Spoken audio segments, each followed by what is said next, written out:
اعوذ باللہ من الشیطان الرجیم بسم اللہ الرحمن الرحیم ورحمۃ اللہ۔ قال رسول اللہ صلی اللہ علیہ وآلہ وسلم ایضاً قال الصادق علیہ السلام رحم اللہ امرأ من یحیی امرنا۔ معصوم ارشاد فرماتے ہیں اللہ ایسے شخص پر اپنا رحم اور کرم نازل کرتا ہے، اللہ اس شخص پر اپنا کرم اور رحم نازل کرتا ہے جو ہمارے امر کو زندہ کرتا ہو۔ پوچھا معصوم آپ کا امر کیا ہے؟ فرمایا ہمارے فضائل اور ہمارے مناقب کو جو عام کرتا ہو، ہمارے مصائب اور ہمارے اوپر گزرنے والے حالات کو جو بیان کرتا ہو، اس پر اللہ اپنا کرم نازل کرتا ہے۔ یہ دعا ہے معصوم کی طرف سے ذاکرین عظام، خطباء عظام، نوحہ خان، منقبت خان، شعراء کرام، بانیان مجلس، سامعین مجلس، ان سب کے لیے یہ معصوم کی دعا ہے، ان کے امر کو زندہ کرنے والے لوگ۔ نوحہ خانی، منقبت خانی، خطابت، ذاکری، مجلس کا انتظام، مجلس میں شرکت، یہ سارے وہ افراد، یہ تمام وہ لوگ ہیں کہ جن کو معصوم دعا دے رہے ہیں۔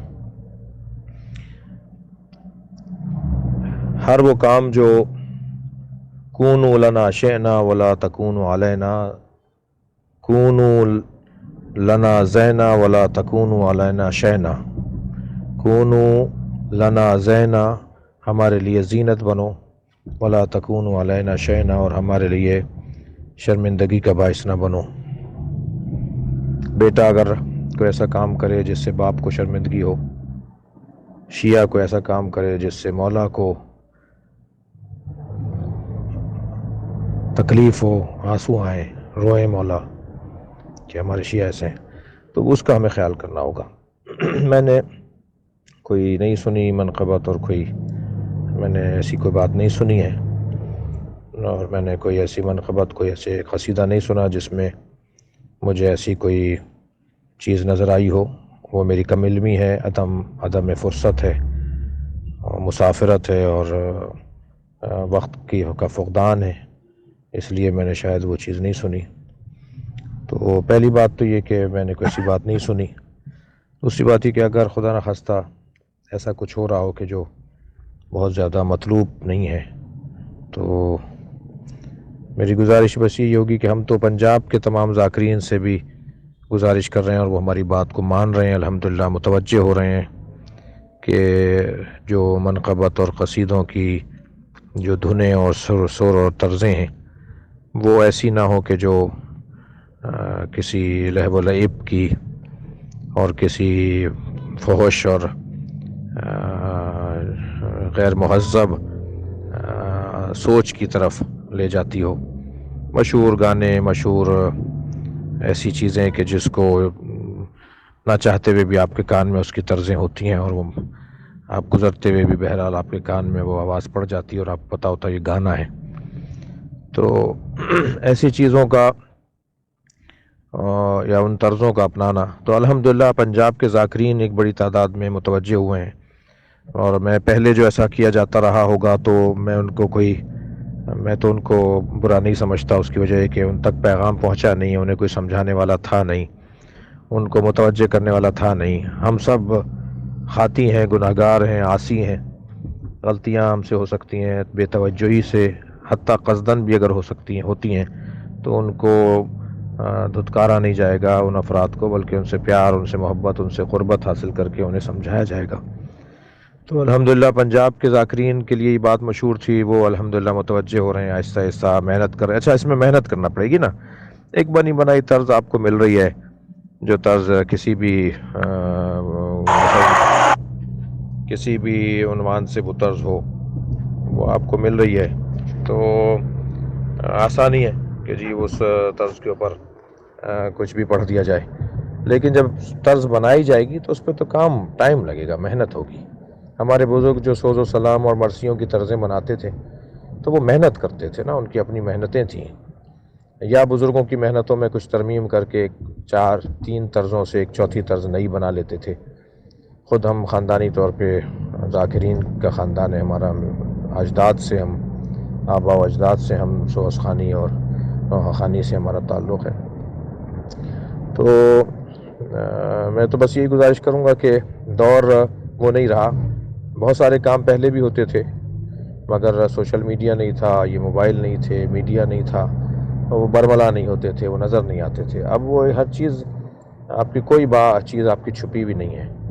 تو مکتب کی نمائندگی، جتنے بھی ہم لوگ ہیں ہم سب مکتب کے سفیر ہیں. ہم اہل بیت کی جو ان کی طرز زندگی ہے، جو ان کی سیرت ہے، جو ان کا پیغام ہے، جو ان کا دین ہے، اس کے ہم سفیر ہیں، ہم اس کے خادم ہیں.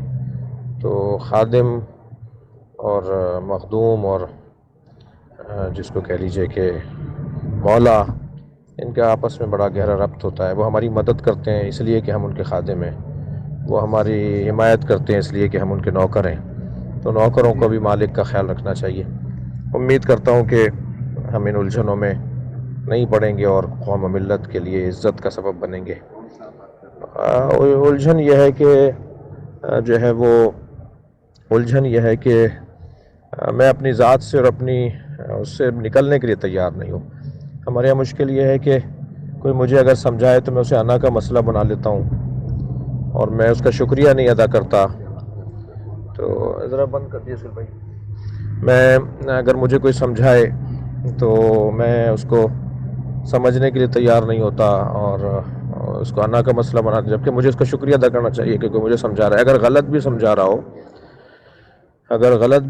رہا ہو تب بھی اس کو اس نے حوصلہ تو کیا نا کہ مجھے سمجھایا. آج سمجھانے والے لوگ نہیں ہیں، بے استادہ لوگ جو ہیں ان کی تعداد بڑھتی جا رہی ہے. کوئی کسی کو بڑا ماننے کو تیار نہیں ہے اور مسلسل سب اپنا اپنا یہ حصہ تو ڈال رہے ہیں کہ ہم شرمندگی کا سبب بنے، ہماری قوم شرمندگی. زیادہ تر ایسا ہو رہا ہے. تو اچھا، پھر یہ بھی ذہن میں رہے کہ آپ 5 کام اچھے کریں گے، ایک کام آپ سے اگر غلط ہو گیا تو 5 کو یاد نہیں رکھتے لوگ، وہ ایک کو غلط بات کو یاد رکھتے ہیں.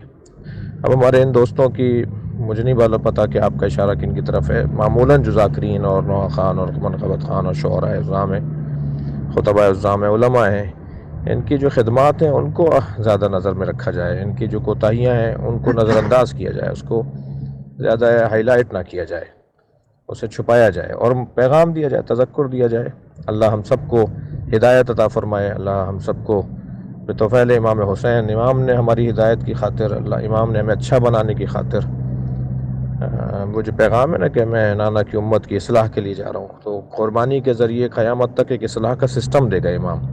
ایک اسکول کھول گئے، ایک مکتب کھول گئے. کربلا ایک مکتب ہے، اصلاح کا مکتب ہے نا.